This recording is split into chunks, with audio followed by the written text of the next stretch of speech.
নিয়ন্ত্রণ হারিয়ে একটি পাথর বোঝাই ট্রাক উল্টে গিয়ে অগ্নিকাণ্ডের ঘটনা ঘটেছে। এই দুর্ঘটনায় প্রাণ হারিয়েছেন ট্রাকের চালক ও হেলপার। আজ সকাল 8টার দিকে কুষ্টিয়া শহরের বাইপাস সড়ক এলাকায় এই ঘটনা ঘটে।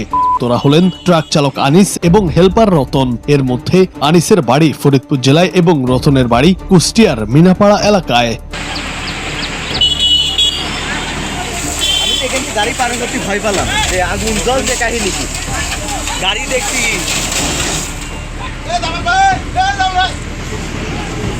দুইজন আছে মারা গেছে একটা বডি বের করে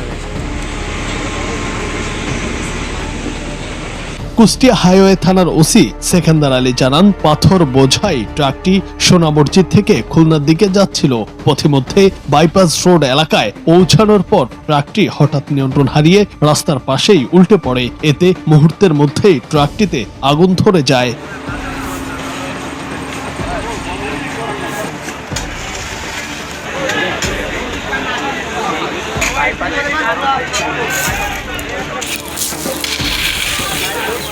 দুর্ঘটনার পর স্থানীয় লোকজন দ্রুত ফায়ার সার্ভিসে খবর দেন। খবর পেয়ে ফায়ার সার্ভিসের কর্মীরা ঘটনাস্থলে পৌঁছে আগুন নিয়ন্ত্রণে আনেন এবং সেখান থেকে চালক আনিসের মরদেহ উদ্ধার করেন। অন্যদিকে দুর্ঘটনার পর হেলপার রতন পাথরের নিচে পড়ে যান। শেষ খবর পাওয়া পর্যন্ত তার মরদেহ উদ্ধারে ফায়ার সার্ভিস ও হাইওয়ে পুলিশের চেষ্টা অব্যাহত রয়েছে। জুনায়েদ আহমেদ, বাংলা টিভি।